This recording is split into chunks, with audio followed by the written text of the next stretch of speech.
नमस्कार साथियों, स्वागत है आपका EPS 95 मिनिमम पेंशन बढ़ोतरी के एक और वीडियो में। साथियों, आज के इस वीडियो में हम EPS 95 मिनिमम पेंशन बढ़ोतरी के दो महत्वपूर्ण अपडेट के बारे में डिस्कस करने वाले हैं। वीडियो बहुत ही इंपॉर्टेंट होने वाला है।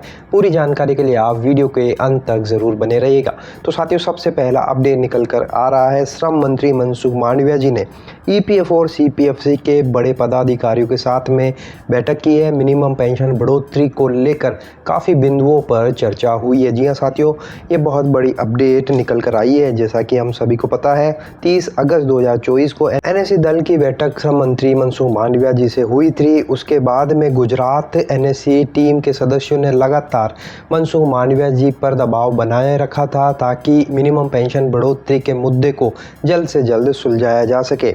इसी क्रम में 27 और 28 अगस्त को हम सभी को पता है, CPFC और EPFO के बड़े पदाधिकारियों के साथ भी NSE दल की मीटिंग हुई थी और EPS 95 मिनिमम पेंशन बढ़ोतरी को लेकर विस्तार से चर्चा हुई थी। EPFO ने 15 दिन का समय मांगा था, जो पूरा हो चुका है।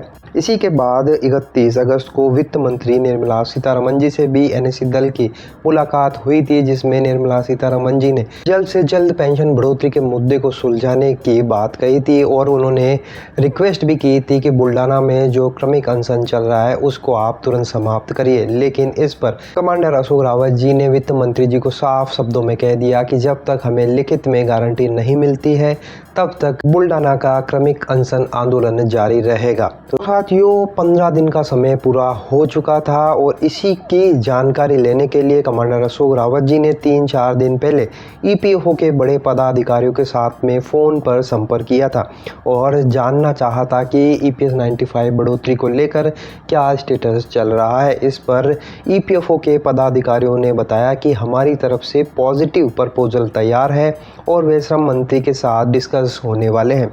श्रम मंत्री जी ने कहा है कि वे 2-3 दिनों में EPFO के बड़े पदाधिकारियों के साथ में मीटिंग करने वाले हैं।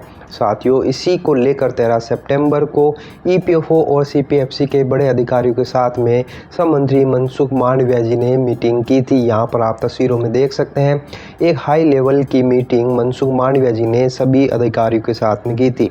मीटिंग में कई बिंदुओं पर चर्चा की गई, जिसमें मिनिमम पेंशन बढ़ोतरी, हायर पेंशन के मुद्दे पर काफ़ी चर्चा की गई। जानकारी के अनुसार हायर पेंशन के केसों को निपटाने पर रिव्यू किया गया और सुप्रीम कोर्ट के ऑर्डर पर जल्द कार्रवाई कर सभी आवेदनों को निपटाने पर जोर दिया गया।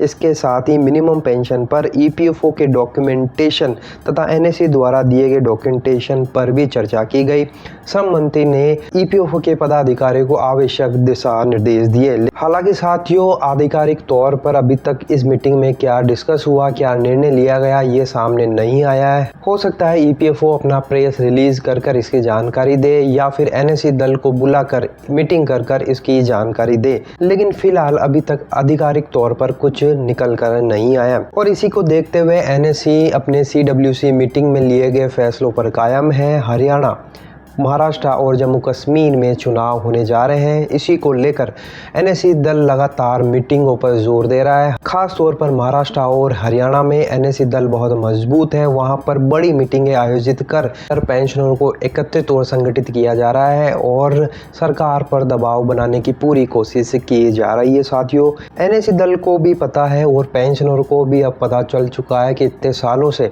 सरकार ऐसा ही करती आई है। जब जब दबाव बढ़ा है और जब विधानसभा या लोकसभा के चुनाव आए हैं, सरकार इस तरह के आश्वासन देकर आंदोलनों को टालती रही है। लेकिन साथियों, इस बार NSE और पेंशनरों ने कमर कस लिए कि चाहे कुछ हो जाए, हम पीछे हटने वाले नहीं हैं और जो भी होगा वो देखा जाएगा। कि जब प्रेशर बढ़ा, सरकार ने हमें बुला के आश्वासन दिया, हमने भी भरोसा रखा।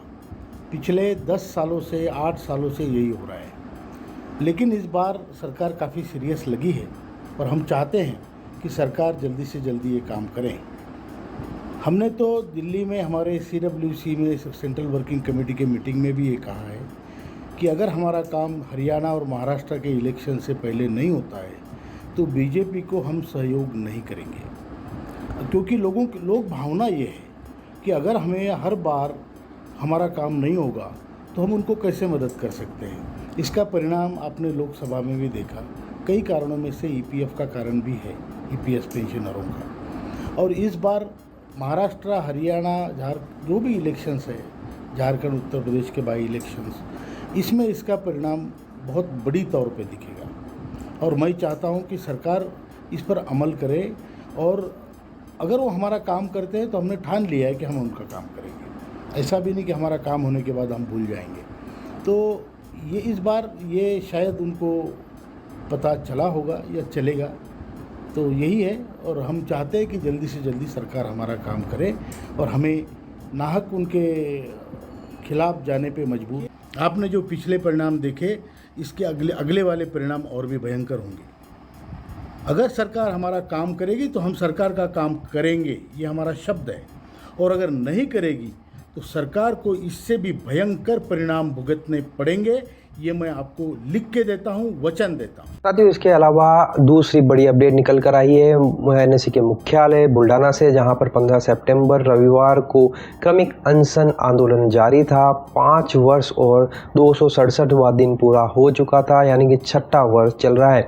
कल के दिन राष्ट्रीय संघर्ष समिति के नेता श्री PR गवई जी और श्री MS बाड़मेरा जी ने अनशन में भाग लिया और प्रधानमंत्री मोदी जी के नाम पर ज्ञापन सौंपा गया। तस्वीरों में आप देख सकते हैं अनशन की कार्रवाई जारी है और पेंशनरों का यहां पर उपस्थिति भी आप देख सकते हैं। तो साथियों, ये बड़ी अपडेट एनएससी के मुख्यालय बुल्डाना से थी। लेकिन साथियों, सबसे बड़ी खबर, श्रम मंत्री द्वारा EPFO और CPFE अधिकारियों से चर्चा होना और मीटिंग होना है। अब एनएससी दल और सारे पेंशनरों की नज़रें EPFO द्वारा आधिकारिक सूचना मिलने पर लगी हुई है। तो साथियों, ये अपडेट आपको कैसे लगे, आपकी राय कमेंट बॉक्स में ज़रूर बताइएगा। वीडियो अगर आपको अच्छा लगा तो लाइक शेयर कर दीजिएगा। इसी तरह की अपडेटेड इन्फॉर्मेशन प्राप्त करने के लिए आप चैनल को सब्सक्राइब ज़रूर कर लीजिए। तो फिर मिलते हैं, तब तक के लिए अपना ख्याल रखिए। जय हिंद, जय भारत।